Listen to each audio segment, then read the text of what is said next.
역대하 34장 1절부터 7절까지 말씀입니다. 요시아가 이제 우상을 파괴하는, 그러니까 신앙 개혁을 하는 내용입니다. 첫째로는 이제 요시아의 즉위입니다. 역대하 34장 1절 2절. 요시아가 왕위에 오를 때에 나이가 8세라 예루살렘에서 31년 동안 다스리며 여호와님 보시기에 정직하게 행하여 그의 조상 다윗의 길로 걸으며 좌우로 치우치지 아니하고. 자, 요시아는 이제 유다의 16대 왕이 됩니다. 는 8살에 이제 왕이 돼서 31년을 통치하고, 그러니까 이제 39세에 전사하게 됩니다. 요시아는 그 유다의 그 3대 선한 왕에 손꼽히는데, 근데 선한 왕들은 이렇게 돼요. 이 정직했다, 다윗의 길을 걸었다, 그다음에 좌우로 치우치지 않았다, 뭐 이런 이렇게 수식어가 붙어요. 그래서 이제 이렇게 보면은 요시아는 어떻게 되었냐면 그 중에서 가장 선한 왕입니다. 왜냐면은 이제 정직했다, 이런 정직했다는 평가를 받은 왕들이 아사, 여호사밧, 요아스, 아마스야, 그다음에 우시야, 요담, 히스기야, 요시야 이렇게 돼요. 그리고 다윗의 길을 걸었다 하는 이제 왕들은 아사, 여호사밧, 히스기야, 요시야 이렇게 됩니다. 그리고 좌우로 치우치지 않았다 하는 것은 이제 요시야. 그러니까 요시야만 세 가지 평가를 다 받아요.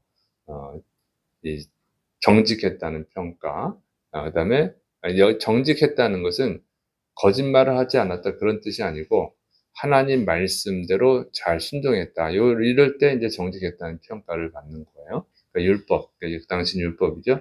율법을 잘 따랐을 때 정직했다는 평가를 듣고, 다윗의 길을 걸었다. 정말 다윗이 하나님께 충성했듯이 그런 길을 걸었다. 그런 평가예요. 근데 이제 좌우로 치우치지 않았다 하는 것은 이제 요시아만 받습니다. 그러니까 세 가지 평가를 다 받은 사람이 요시아입니다. 그러니까 요시아가 가장 뛰어난, 가장 선한 왕입니다. 그리고 그다음에 히스기야, 여호사밧은 좀 실수가 좀 많았고 그렇습니다. 자, 그래서 요시아는 정말 훌륭한 왕인 것을 알 수가 있습니다. 그다음에 이제 요시아의 신앙 개혁 내용입니다. 역대하 34장 3절부터 5절. 아직도 어렸을 때 곧 왕위에 있은 지 8년에 그의 조상 다윗의 하나님을 비로소 찾고 제12년에 유다와 예루살렘을 비로소 정결하게 하여 그 산당들과 아사라 목상들과 아로 새긴 우상들과 부어 만든 우상들을 제거하여 버리매, 무리가 왕 앞에서 바알의 제단들을 헐었으며 왕이 또 그 제단 위에 높이 달린 태양상들을 찍고 또 아사라 목상들과 아로 새긴 우상들과 부어 만든 우상들을 빻아 가루를 만들어 제사하던 자들의 무덤에 뿌리고 제사장들의 뼈를 제단 위에서 불살라 유다와 예루살렘을 정결하게 하였으며. 그래서 이제 요시아 왕은 즉위한 지 8년째, 그러니까 8살에 즉위했죠. 그리고 8년째니까 16년, 그러니까 16살 때부터 이제 하나님을 찾았다 그 얘기입니다. 그러니까 이것은 이제 그 전에도 하나님을 믿었지만 인격적으로 하나님을 이제 찾기 시작을 했다, 그런 뜻이에요. 이제 정말 정성을 다해서 하나님을 찾기 시작한 때가 16세라고 하는 것이죠. 정말 훌륭하죠. 이 성경을 가만 보면은 악한 자가 막 선한 사람이 돼가지고 예수 믿고 선해가지고 하나님을 믿고 선해서 싹 변화되는 경우는 거의 없죠. 거의 없고, 사실은 어릴 때부터 하나님을 잘 믿는 사람이 보통 끝까지 잘 믿습니다. 그래서 그 어릴 때 신앙교육이 정말 중요한 거예요. 어릴 때 신앙교육이. 그래서 여러분의 자녀들을 어릴 때부터 말씀으로 잘 가르쳐야지 정말 훌륭한 하나님의 사람들이 될 수 있습니다. 자, 그래서 이제 그다음에 이제 12년, 즉위 12년, 그러니까 20살이죠, 20살. 20살 때도 어리죠, 어린 나이인데 또 요시아가 이제 과감한 신앙 개혁을 하는 것입니다. 그래서 유다와 예루살렘에서 산당들을 제거하고 또 아사랴 묵상과 아로새겼다는 뜻은 뭐냐면 조각했다는 뜻이에요. 조각한 우상들. 부어 만든 우상은 주물로 제작하는 거예요. 이렇게 그런 뜻입니다. 그래서 우상들을 제거하고 또 바알의 제단들, 태양상들, 아사라 묵상들, 또 아로새긴 그러니까 조각한 우상들, 또 부어 만든 주물로 제작한 우상들을 그걸 제거할 뿐만 아니라 빻아가지고 가루를 만들어가지고 우상 숭배 사제들의 무덤에 뿌렸다고 하는 것입니다. 그리고 우상 숭배 제사장, 여기서 제사장은 우상 숭배한 제사장들이에요. 그들의 뼈를 또 우상의 제단 위에서 불살라서 모독을 하는 거예요. 모독. 이렇게 해서 우상을 숭배하면 이렇게 철저히 파괴된다. 하나님한테 심판받는다. 지옥불에 떨어진다. 그런 의미로 이렇게 모독을 하는 것이죠. 그리고 우상 숭배하면 누구든지 이렇게 무서운 처벌을 하겠다, 형벌을 내리겠다 이런 경고죠. 그래서 요시야가 어린 나이인데도 불구하고 이런 과감한 신앙 계획, 우상 숭배를 제거하는 일을 했다고 기록하고 있는 것입니다. 그런데 요시야가요 이렇게 정말 어린 나이에 왕이 돼가지고 정말 하나님 기뻐하신 일을 할 수 있었던 것은 뭐냐면 이 요시야에 대한 예언이 이미 있어요. 요시야가 태어나기 전에 그러니까 이제 솔로몬 왕이 죽고 그 다음에 르호밤이 그의 뒤를 이었죠. 그때 르호밤 왕 때 북이스라엘로 나눠지잖아요. 북이스라엘. 그때 북이스라엘의 첫 번째 왕이 여로보암이죠. 그 여로보암이 하나님의 은혜로 왕이 됐음에도 불구하고 되자마자 또 우상 숭배하죠. 그때 하나님이 선지자를 보내서 경고를 하셨어요. 거기에 요시의 이름이 나옵니다. 열왕기상 13장 2절 하나님의 사람이 제단을 향하여 여호와님의 말씀으로 외쳐 이르되 제단아 여호와님께서 이와 같이 말씀하시기를 다윗의 집에 요시아라 이름하는 아들을 낳으리니 그가 내 위에 분향하는 산당 제사장을 내 위에서 제물로 바칠 것이요 또 사람의 뼈를 내 위에서 사르리라 하셨느니라고. 그래서 이때 대략 300년 전입니다. 300년 전에 요시아가 태어나기 전에 이미 300년 전에 요시아를 하나님이 보내서 이런 일을 할 것을 계시하신 거예요. 미리 예언을 통해서 알려주신 거죠. 그러니까 이런 그 사람은 정말 하나님이 특별히 태어나게 하신 거예요. 그래서 유다에게 기회를 주려고 회개하고 구원받을 수 있는 기회를 주시느라고 이런 요시아를 보내주신 것입니다.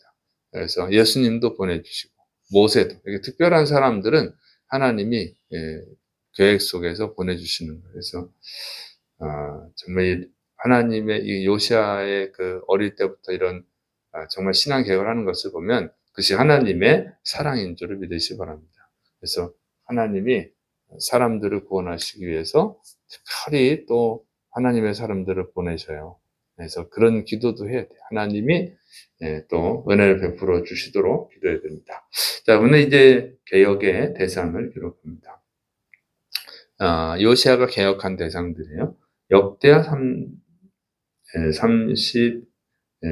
34장 5절 6절 또 므낫세와 에브라임과 시몬과 납달리까지 사면 황폐한 성읍들에도 그렇게 행하여 제단들을 허물며 아사랴 목상들과 아로새긴 우상들을 빻아 가루를 만들며 온 이스라엘 땅에 있는 모든 태양상을 찍고 예루살렘으로 돌아왔더라. 6절 7절입니다. 자, 이렇게 해서 보면 요시아는요 유다 그 왕국, 그러니까 유다 땅에서만 개혁한 것이 아니라 이스라엘 북쪽에 있던 이스라엘 땅까지 므낫세, 에브라임, 시몬, 납달리 등 이렇게 북쪽에 있는 이스라엘 땅도 다 우상을 제거했다고 하는 거예요. 그래서 요시아가 하나님을 향한 열정이 얼마나 컸는지를 잘 보여주고 있습니다. 그래서 요시아는 그 북쪽 이스라엘 백성들도 다 하나님의 백성들이니까 그들도 다 개혁을 하고 신앙 개혁을 해서 정말 하나님이 기뻐하시는 나라를 만들려고 했던 그런 꿈을 가진 사람인 것을 알 수가 있습니다. 그래서 이런 것을 보면 우리가 이런 열정을 가져야 돼요. 우리 그리스도인들이 열정을 가져야 됩니다. 나만 잘 믿으면 되지. 이건 아주 잘못된 거예요. 잘못된 신앙입니다.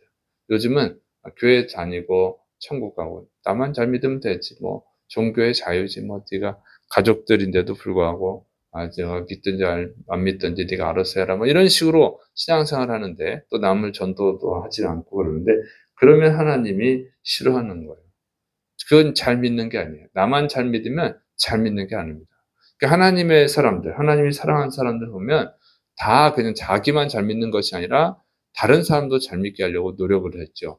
그러니까 왕들인데도 불구하고 지금 유다에 있는 백성들만 잘 믿게 해도 되죠. 훌륭한데 그렇게 생각하지 않고 북쪽에 있던 그 이스라엘 백성 이미 이제 망했잖아요. 망했는데 그 하나님을 잘 안 믿어서 망했잖아요. 그 사람들도 구원하려고 이 요시아가 자기가 직접 돌아다니면서 우상을 제거하고 하나님을 믿게 했다고 하는 거예요. 그러니까 이렇게 열정을 가지고 해야 하나님이 그 사람을 사랑하고 또 은혜를 주시는 것입니다. 근데 요즘 기독교인들 중에는 그냥 자기만 잘 믿으면 된다. 이런 생각을, 그건 신앙 자체가 아주 잘못된 거예요. 우리가 전도한다고 해서 그 사람들이 전도되는 것은 아니에요. 그러나 우리의 의무죠. 너희는 온 천하에 다니며 만민에게 복음을 전파하라. 사람을 강권하여 데려다가 사람을 채우라. 이것이 이제 주님의 명령이기 때문에 결과는 전도가 안 되더라도 전도해야 될 의무가 있는 것입니다. 그것이 기독교의 바른 신앙이에요. 기독교는 예수 그리스도님께서 사랑을 베푸셨잖아요. 그 사랑을 다른 사람들한테 전하는 거예요. 또 사랑하라 그러면 뭐 어려운 사람 도와주고 그런데 그것이 기독교 사랑은 아니에요. 그것은 수단이에요. 예수님의 사랑을 전하기 위한 수단이지. 어려운 사람 도와주고 뭐 장애인 도와주는 것은 안 믿는 사람들도 하는 거예요. 근데 안 믿는 사람들은 전도를 안 하잖아요. 전도는 우리 기독교인, 그리스도인만 하는 거죠. 그래서 이웃을 돕고 그런 것은 전도한 수단, 전도의 수단으로 돕는 것이지 그것이 목적이 아닌 거예요. 그래서 영혼 구원을 목적으로 해서 복음을 전해야 될 줄을 믿으시 바랍니다. 기도하겠습니다. 사랑이 많으신 하나님 아버지, 또 주님께서 우리에게 항상 하나님의 사람들 보내주셔서 우리가 예수님 믿고 구원받게 된 것을 믿습니다.